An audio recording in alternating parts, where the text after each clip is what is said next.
નમસ્કાર દર્શક મિત્રો, અમારી ચેનલમાં આપનું ફરી એકવાર હાર્દિક સ્વાગત છે। તો મિત્રો, ભાગ્યશાળી પુરુષોના આ 11 સંકેતો।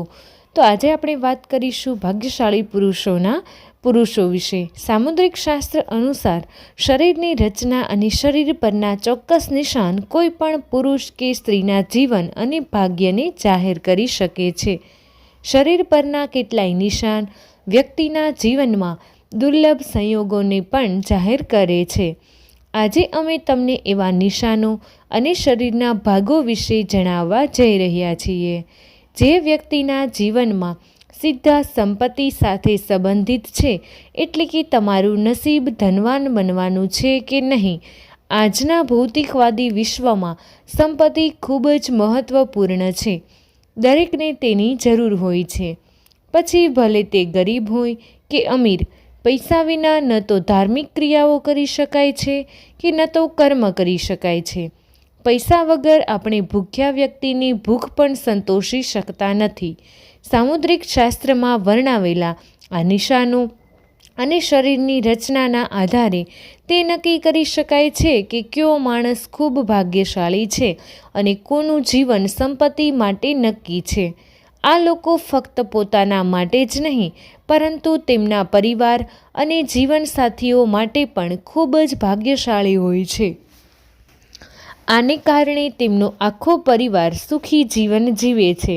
તો ચાલો પુરુષોના શરીર પરના લક્ષણો અને નિશાનો શોધી કાઢીએ જે તેમના સારા નસીબને દર્શાવે છે। તો મિત્રો, વિડીયોમાં આગળ વધતા પહેલાં ચેનલને હજુ સુધી સબસ્ક્રાઈબ ન કરી હોય તો ચેનલને જરૂરથી સબસ્ક્રાઈબ કરી લેજો। વિડીયોને અંત સુધી ધ્યાનથી સાંભળજો અને તમારા બધા જ મિત્રો સાથે વિડીયોને શેર પણ કરી દેજો। તો મિત્રો, જેથી કરીને બધા જ લોકોને આ વિડીયોનો ફાયદો થાય અને એક સુંદર લાઈક આપી દેજો। અને તમે માતા લક્ષ્મીના સાચા ભક્તો હોય તો કમેન્ટ બોક્સમાં જય મા લક્ષ્મી જરૂરથી લખી દેજો। તો આપણે હવે આગળની માહિતી શરૂ કરીએ। તો નંબર 1 વિશે વાત કરીએ તો સદ્ગુણી બાળક। જે વ્યક્તિનું બાળક ગુણોથી સંપન્ન છે તે કોઈ ઓછું ભાગ્યશાળી નથી। શાસ્ત્રોમાં એવું કહેવામાં આવ્યું છે કે જે વ્યક્તિનું બાળક શિક્ષિત હોય, તેના માતા પિતાનો આદર કરે છે, તેના વૃદ્ધાવસ્થા સુખી રહેશે। આવા વ્યક્તિઓ વૃદ્ધાવસ્થામાં પણ સુખનો આનંદ માણે છે, મૃત્યુ પછીના જીવનમાં શુભ પરિણામો મેળવે છે। તેથી એવું પણ કહેવામાં આવે છે, જો પુત્ર સારો હોય તો સંપત્તિ એકઠી થાય છે, જો પુત્ર ખરાબ હોય તો સંપત્તિનો નાશ થાય છે। આનો અર્થ એ છે કે જો બાળક સારો પુત્ર હોય તો ઘરમાં સંપત્તિ એકઠી કરવાની જરૂર નથી, કારણ કે તે પોતે જ પૈસા કમાશે અને ધનવાન બનશે। જો બાળક ખરાબ પુત્ર હોય તો સંચિત સંપત્તિનો પણ બગાડ થશે, સંપત્તિ પણ ખોવાઈ જશે। સુકન્યા પત્ની શોધવી। સુકન્યા પત્ની શોધવી એ પુરુષ માટે ખૂબ જ ભાગ્યશાળી સંકેત છે। શાસ્ત્રોમાં જણાવાયું છે, જે સ્ત્રી પોતાના પરિવારની ગરિમાનું સન્માન કરતી વખતે કામ કરે છે તે સુકન્યા છે। સુકન્યા સ્ત્રી સાથે લગ્ન કરનાર પુરુષ ટૂંકું જીવન જીવી શકે છે, પરંતુ તેના ઘરમાં હંમેશા સમૃદ્ધિ અને શાંતિ રહેશે। આજકાલ સારા જીવનસાથી શોધવાનું ખૂબ જ મુશ્કેલ બની ગયું છે। કળયુગના આ યુગમાં સુકન્યા પત્ની શોધવી એ ભાગ્યશાળી પુરુષથી ઓછું માનવામાં આવતું નથી। નંબર 3, ખાસ શરીર રચના। કાચબાના આકારની પીઠ ધરાવતો પુરુષ ખૂબ જ ધનવાન અને ભાગ્યશાળી માનવામાં આવે છે।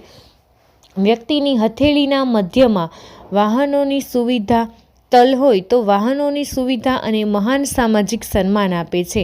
સામુદ્રિક શાસ્ત્ર અનુસાર પહોળી છાતી, લાંબા નાક ધરાવતા પુરુષો ખૂબ જ નાની ઉંમરે મોટી સફળતા પ્રાપ્ત કરે છે। જો પુરુષની તર્જની આંગળી તેના અંગૂઠા કરતાં લાંબી હોય તો તેને સારું જીવન મળે છે એવી અપેક્ષા છે।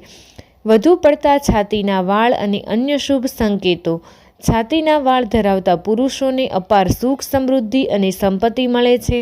આવા વ્યક્તિઓ કુદરતી રીતે સંતુષ્ટ હોય છે, સ્વતંત્રતાથી પોતાનું જીવન જીવે છે। જેમના પગમાં કમળ અથવા રથ જેવા શુભ પ્રતીકો હોય છે તેમનું જીવન ખુશીઓથી ભરેલું હોવાનું કહેવાય છે। વધુમાં 6 આંગળીઓ ધરાવતા પુરુષો અત્યંત મહેનતુ હોય છે। આ લાક્ષણિકતા તેમના નાણાકીય જીવનને મજબૂત બનાવે છે। આવા લોકોને જીવનમાં ક્યારેય આર્થિક મુશ્કેલીનો સામનો કરવો પડતો નથી. જો કોઈ પુરુષના પગ નરમ અને લાલ હોય, હંમેશા પરસેવાથી મુક્ત હોય, તો તેઓ જીવનની સુખ સુવિધાનો આનંદ માણે છે. આવા લોકો ખૂબ જ આરામદાયક જીવન જીવે છે. પગ અને શરીરની ખાસ વિશેષતાઓ. જો કોઈ પુરુષનો નાનો અંગૂઠો અંગૂઠા કરતાં લાંબી હોય તો તેઓ ખૂબ જ ધનવાન હોવાનું કહેવાય છે. લાંબા, જાડા અને મજબૂત જાંઘવાળા પુરુષો હંમેશા સારા નસીબવાળા હોવાનું કહેવાય છે. પહોળા અને મજબૂત ખંભાવાળા પુરુષો શાંતિપૂર્ણ જીવન જીવે છે અને તેમની મહેનત પર આધાર રાખે છે. ગરદન અને હથેળીનો ચોક્કસ આકાર. ટૂંકી અને સામાન્ય કદની ગરદન ખૂબ જ શુભ માનવામાં આવે છે. ટૂંકી ગરદનવાળો પુરુષ ખૂબ લાંબા નથી હોતા, ઘણા પૈસા કમાય છે, ઘણી સિદ્ધિઓ પ્રાપ્ત કરે છે. ફૂલેલી હથેળી અથવા હથેળીનો મધ્ય ભાગ ધરાવતા પુરુષો ખૂબ જ ઉદાર હોય છે. તેઓ હંમેશા બીજાની મદદ કરવા, સુખ અને શાંતિથી ભરેલું જીવન જીવવા માટે તૈયાર રહે છે. નાના અંગૂઠાનું ખાસ મહત્ત્વ. જે પુરુષોનો નાનો અંગૂઠો બીજા બધા અંગૂઠા કરતાં લાંબો હોય છે, તેમના જીવનમાં ક્યારેય આર્થિક કટોકટીનો સામનો કરવો પડતો નથી. આવા લોકો ખૂબ જ પૈસા કમાય છે, હંમેશા દેવી દેવતાઓના આશીર્વાદ પ્રાપ્ત કરે છે. તેમને સુખ સુવિધાઓની કોઈ કમી નથી હોતી. તેઓ ખૂબ જ આરામદાયક જીવન જીવે છે. હાથ પર શુભ સંકેતોનું મહત્ત્વ. હાથ પર શંખ, ચક્ર, ગધેડા, રથ અથવા તીરના સંકેતો ધરાવતા પુરુષોને તેમના જીવનના કોઈ પણ ક્ષેત્રમાં શાસન કરવાનો અધિકાર ચોક્કસ મળે છે. આવા લોકો જમીન અને મકાન બાંધકામમાં ખૂબ સફળતા મેળવે છે. દેવી લક્ષ્મી હંમેશા તેમના ઘરોમાં રહે છે, જીવનને સુખ અને સમૃદ્ધિથી ભરપૂર બનાવે છે. ત્રિકોણ સંકેત અને ભાગ્યશાળી પગ. હાથ પર ત્રિકોણ સંકેત ધરાવતા પુરુષો તેમના પરિવારમાં ગૌરવ લાવે છે. આવા લોકો આરામ અને સુખદ સ્વભાવથી ધન્ય હોય છે, જે દરેકને આકર્ષિત કરે છે. આ લોકો તેમના પરિવારની પ્રતિષ્ઠામાં વધારો કરે છે. દેવી લક્ષ્મી હંમેશા તેમના ઘરમાં રહે છે. તેમના ભાગ્યમાં રાજયોગ લખાયેલો છે. વધુમાં જેમના પગ પર સુંદર હોય છે તેઓ ખૂબ જ ભાગ્યશાળી હોય છે. રાજાઓની જેમ પોતાનું જીવન જીવે છે. આવા લોકો ખૂબ જ સુખ સુવિધાઓ પ્રાપ્ત કરે છે. ખાસ માથા અને કપાળની રચના. ગોળાકાર માથા અને પહોળા કપાળવાળા પુરુષો ખૂબ જ ભાગ્યશાળી હોય છે. તેમના પરિવારની દરેક પ્રકારની ખુશીઓ પૂરી પાડવાનો પ્રયાસ કરે છે. વાદળી કમળ જેવી સુંદર આંખો અને ઘૂંટણ સુધી હાથ ધરાવતા પુરુષો સુખી જીવનનો આનંદ માણે છે. આવા વ્યક્તિઓ જે પણ કાર્ય કરે છે તેમાં ખ્યાતિ અને સફળતાના આશીર્વાદ મેળવે છે.